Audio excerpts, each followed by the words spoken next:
ebya police fire brigade mu Uganda. Kakati nino omuntu omutuufu gwe Uganda yonna gy'oli buli kanyomero ku nsonga y'omuliro. Waliwo omwogezi wa department ya fire, assistant superintendent wa police omukulu Agaba Collins, endi naye kyoba okola gwe Uganda atuwuliriza, genda ku Facebook page ya Pearl FM Uganda right now.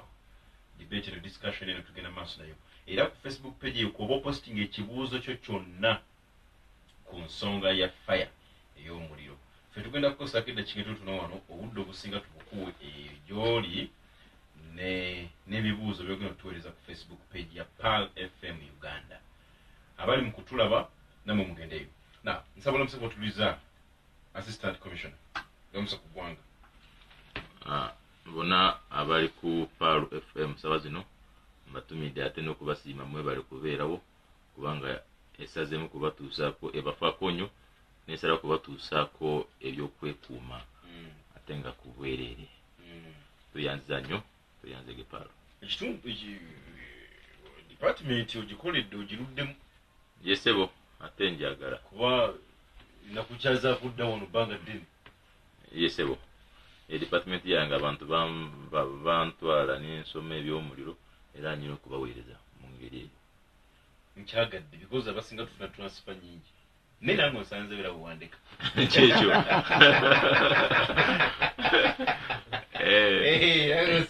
Ekyo kirungi kitegeeza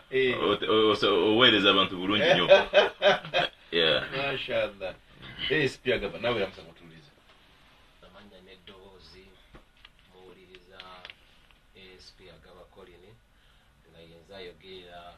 ekitongole ekya poliisi ekizikiza omuliro kye tuyita fire prevention and rescue services.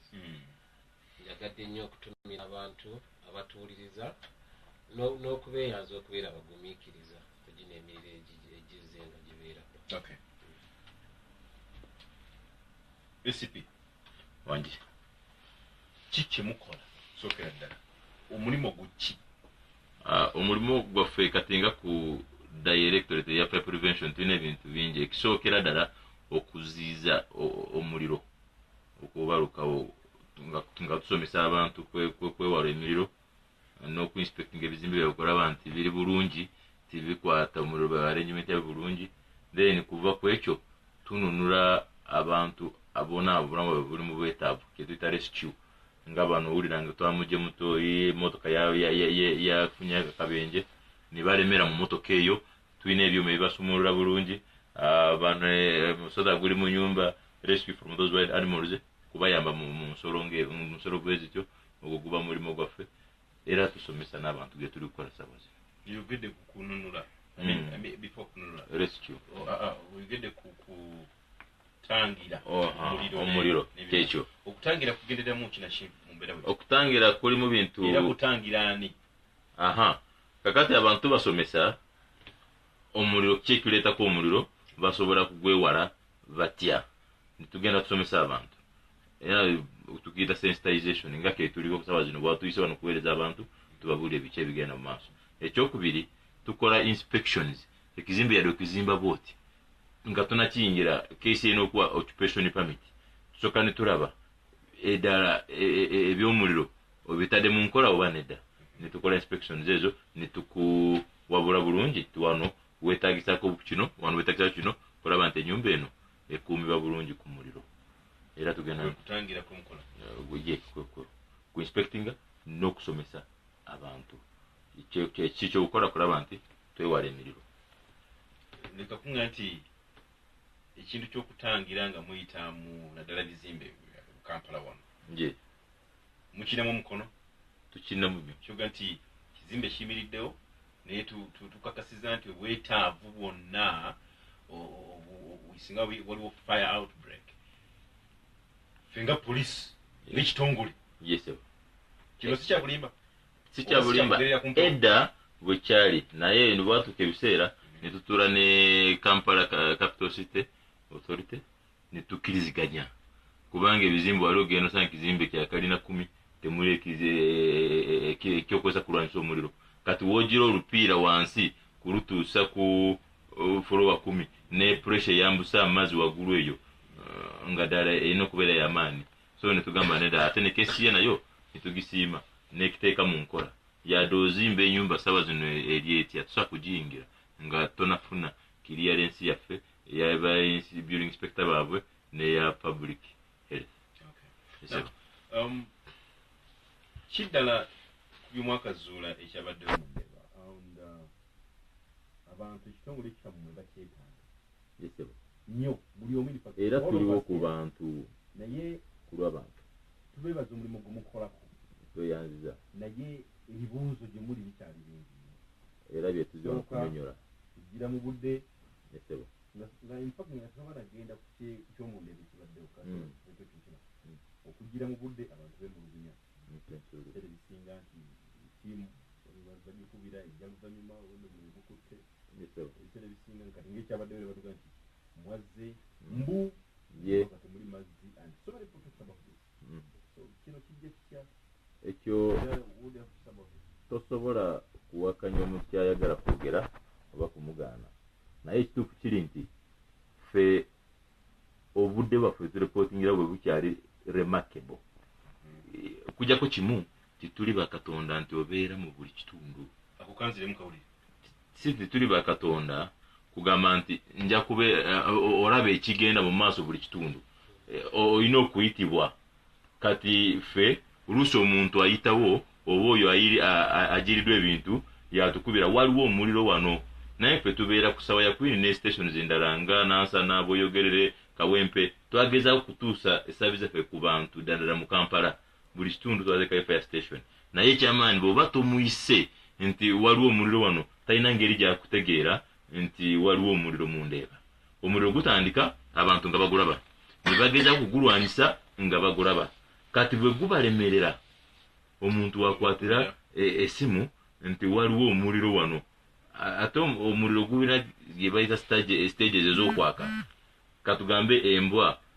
etyanyo nanyiniyo naye waliwo ebiseera bwetuukira kuluma nanyiniyo nga tekyamuwuliriza kati n'omuliro kyekimu gutandika mpola mpola naye bwe gumala kukwatira ddala gutandika kweriisa nkuuli buli kyegusanze nga gwokya bwokye tukiyita free burning stage mu sayansi yaffe ey'omuliro yadde gusinkanye ekyuma gukuba bukubi wansi gusinkanye ekitafaali gukuba bukubi wansi kubanga gumaze kufuna ddala ki amaanyi kati abantu awo ne bagamba baze leeta naye nga baba batuyise leeti era kumanya nti waliwo omuliro eri nga tebakubuulidde ekyo kyekintu so kyenkubiriza nnyo abantu kulaba nti wabaawo omuliro bwe gutyo bagezenga nnyo kutukubira mangu nga tonatandika kukola ku kyokolako gwe osooka n'otegeeza ne tubeera mu kkubo bwe tutuuka ng'osobole kuguzikiza tugamba weebale nnyo kubanga ffe ekigendero kyaffe nga bapoliisi bafaya okugira ebintu by'abantu n'obulamu bwabwe kasita okoze ekintu kyonna ekitaasa obulamu bw'omuntu n'ebintu bye ffe tuwulira sanyu tujja ne tutuuka notugamba gubadde wano guzikidde tugamba toyanziza nnyo amafuta ga bannayuganda be bagula omusolo emisaala gyaffe bannayuganda be batusasula so twenyumiriza nnyo mu kuyamba abantu nga ddala bali mu bwetaavu nga beetaaga ebyaffe ki ekyabadde mu Ndeeba mu Ndeebako wabaddeyo omuliro naye nga obubadde buyumba bungi bukolwamu bizinesi okay naye nga obuyumba obwo bwe twatuuse ffe tubeera ne sayansi olaba omuliro gugenda wa togenda gye gwatandikidde ogenda omuliro gye gulaga kubanga oyagala kugusalako guleme kweyongera naddala ffe twatuuse mu Ndeeba wabaddewo petrol stations ezo ngeza Shell eya City Oil kwaliko n'ekibanda ky'embaawo kati ebyo byonna byakira ddala bw'okkiriza omuliro ne gugenda ku petrol station wabeerawo ne gas cylinders gas cylinders zibaluka bubalusi kati eva wano n'etwala ekizibu walala so ffe ogwaffe kulaba nti tugusazeeko obuteeyongera ki mu maaso then tugenda nagwo gye gwakoze ki gye gwavudde kulaba nti tugusalawo mangu naye bw'otandika nga ogugoberera emabega gujja kugenda nga gwokya gwe ng'ozikiza gwokya ng'ozikiza oba tolina kyokola ki tolina kyokoze guba gugenda bugenzi naye omuntu wa bulijjo bw'alaba otuuse ayagala ogambe zikiza wano naye ng'esayansi eri eyogamba nti gwosoose n'olaba gulaga guli kutambula nga gulagawa tugusalireko wa eye aba tagikola ki tagifaako aba alaba bulabi nti genda wano zikiza wano naye nga ku lwaffe waliwo okunoonyereza kwakoleddwawo for now kizoga nti ekyasipakinzeko of embeera eyo era tukyagenda mu maaso manye tunoonyereza joint tuyina fire tuyina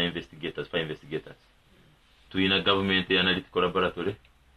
nabo tubeera nabo nitubeera CID y'ekitundu nayo tubeera nayo nitubeera na forensic department yaffe ya police era nayo tubeera nayo kubanga bwogenda kunoonyereza waliwo gye tutuuka ne tujja materials zina kukolebwa scientific examination awo government analytical lab ne forensic lab bituyambako okukola ebyo tebyakomyawo kati nedda tusobola okukomawo ffe ebyaffe tubikola netubimala kujjako abantu oluusi bwe bagamba batyo naye oyo ayogera abatamanye buuza bonna abaze bakwatibwako emiriro naddala ng'obutale obwo bajja ne tubawa ebbaluwa zaabwe kubanga bangi babeera ku looni era ku makya babeera ku ofiisi yes buli omu afuna repooti ye ya faya n'agenda mu banka kubanga banka erina okutegeera kijjadde kyamutuuseeko bamanye bw'aba ataze kusasula enkya nga bw'abadde asapozi kusasula kiki ekereke natajja n'okumutayako interest z'amaanyi ezo sp agaba collins abantu bagamba luka zammwe zigira temuli mazzi n'ab'emunda bwe bakyogedde tulungamemwa ensonga y'emmotoka okujja nga terimu mazzi segwe gusoose nga mukyulira ate ndowooza segwe genda okusemba okukyulira tukyakiwulira zikyajja nga temuli mazzi mukyakiwulira no emmotoka ezo z'olaba zijja nga zirimu amazzi ate buli motoka ziri different zijja ne different capacities of water emmotoka eyasooka okujja ey'endeeba ndowooza yali erina liters 8 kati mwezo liters 8 buli motoka ebeera ne pampu nga pumping rate yayo eri different ku motoka ndala kati buli pump ebe measuring up to 300 bar kyetugamba ezo ze standard units za pressure bwe pumping amazzi bwe tugamba nti tupampinga amazzi nga tugimazeyo 300 bar ezo lita 8 eyinza ozikubira mu ddakiika nga 3 kyobola abantu bagamba nti oluusi tetujja n'amazzi kyati bamanyi nti science mu kupampinga amazzi walimu science oyo gumutukubisa oyo science oyo mwali bw'oengaginga pressure ey'amaanyi amazzi gajja mangi ate ne ganookinga off omuliro bene wogambye nti byazikiza akayumba kamu no ekintu ekirala motoka zonna zetukozesa ku simu ziba n'amazzi zonna different capacities tewali kiringa omuntu ozukka ogenda okumakya okukola nga tugeze ng'abasomesa agenza okusomesa neyerabira nti talina nno newandiika ku blackboard bwekitibwe kirisa kati oluusi mutera okukola nemutajja nannoni no buli ku makya webanga takinga ndowooza dire wejjira nti ekimotoka ekiba kisoose capacity bweggwamu that period okuddayo okuleeta ekirala abantu awo pressure weyitiririra omuntu asooka okutuuka ku muliro bwagutuukirira n'agulaba intensity yaagwo n'alaba nti emmotoka esooka tegenda gumala akuba essimu n'agamba yeetaaga backup bwakuba essimu nti yeetaaga backup emmotoka endala zonna nesimba neyobanga eri mukubo nefuna information tegenda mumalako zonna emmotoka zonna tuzidispatchinga kale ampuliza katufune obulango bwabakama baffe then after tugenda kudda ebibuuzo mbituwe nnyo wano ku Facebook eya Pearl FM Uganda teekako abali mu kutulaba wano mwebale nnyo Adinani Kabogoza Matovu Godfrey Osbert Twijuke waliwo Lukia Kanyana ono twijukyanga nti ali Qatar n'abalala ebibuuzo mbiteeka tugenda banga tukomawo wano okuva mu bulango buno tutandikire awo nammwe abali ku ssimu tugenda banga tujja tulina abafaya bano abakwatagana ku by'okuzikiza omuliro oba ng'olina ensonga yonna beera nga weteekateeka okugitwa. Step by Step Beauty Center beeboka abakola ku bizibu by'ensusu olina embalabe black spots n'amakula ensonda ennene oba entono obumonde ku matu enkovu oba enkyakya bakuma n'olususu mu kala yaalwo eya bulijjo balina ekyuma ekikebera olususu n'ebirala bingi. Kulabazze ku Jasco Beauty Center mu maaso gala kibubo nga tutunudde mu paaka empya ku mwali ogwokusatu ku dduuka namba KD 03 essimu noti 772 977 889 oba 0757 525 797.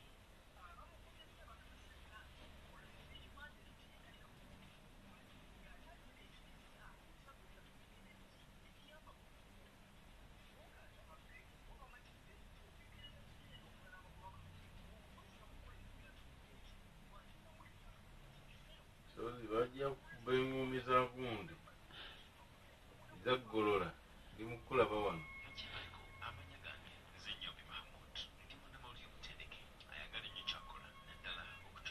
Bulijjo ogendayo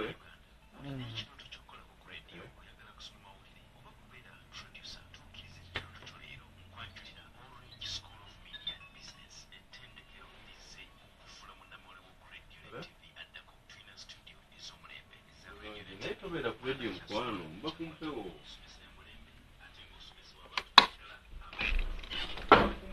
munabudde mba kumpewo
twakanya kusaba nze Nnyombi Mahmood program tugiyita Naamwatulira ensonga zonna kuzisengejja na birowoozo byo Monday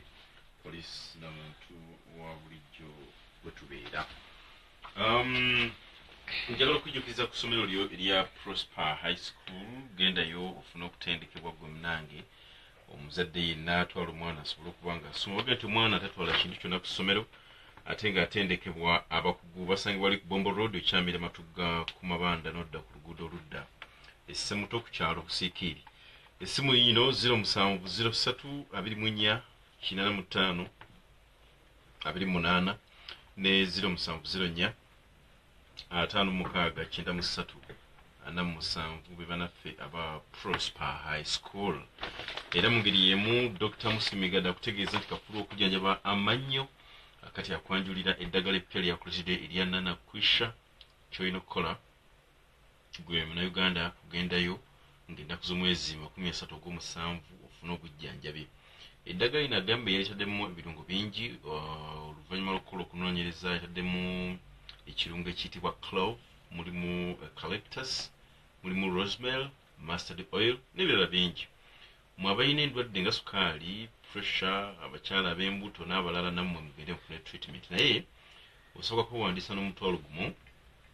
ku ssimu ye then n'ogenda ofuna obujjanjabi ng'ennaku z'omwezi 3 ku bwereere essimu yino 0772 61 1835 0772 61 1835 oba n'ogenda oli ku ddwaliro wali ku Kalitunsi n'osobola okuba nga ofuna obujjanjabi oba nga weewandiisa ekizimbe bakiyita MHK Orange Plaza. Okay, White Star Magic sabuuni oyo genda mufune mu supermarket n'edduuka lyonna erikuli okumpi omukyala asobola okuba nga ayoza engoye ne ziba nga zitukula bulungi ekyamagero kibeera mu mikono gye yonna faaza obonnyuka genda mu dduuka lyonna ofune White Star Magic omukyalo leke muga nti olugoye nga terwatukudde omuwadde bisabbuuni ate nga asobola okufuna White Star Magic premium obuwunga kale abali ku line tugenda kujja mu dakiika tonotono tube nga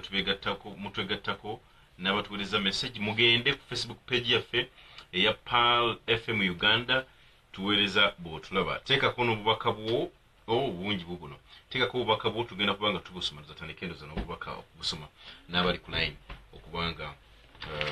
babawulira SCP waliwo kyoyagala okwongerako before nga tunabagenderera atuwuliriza kuba tugendera atuwulize ebyaffe biddemu byebisinga okuba ebikulu kale Pearl FM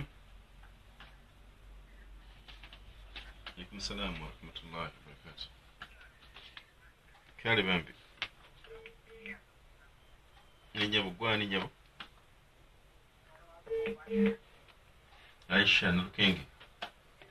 olutuddawo mama okay yeah.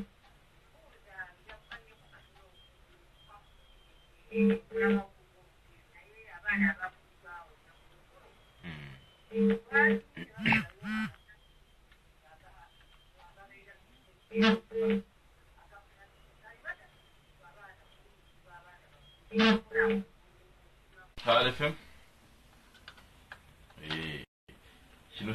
tekigwa mu doketi yammwe naye musobola okyanukula sikyammwe kale bunangi kale bambi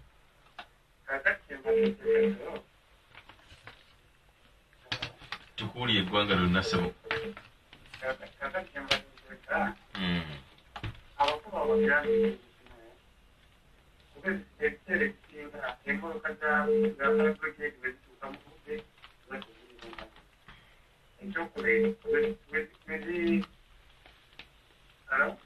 genda maaso ssebo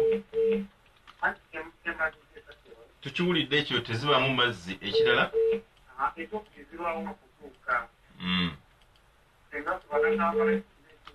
oli gwani ssebo kale webale Robert. Okay, hello Pearl FM. Alaikum salam wa rahmatullahi wa barakatuh.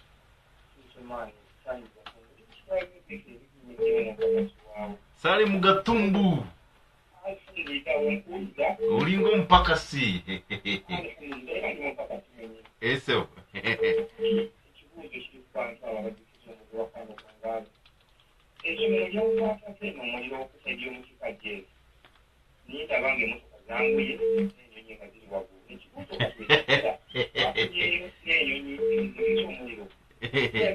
Yes.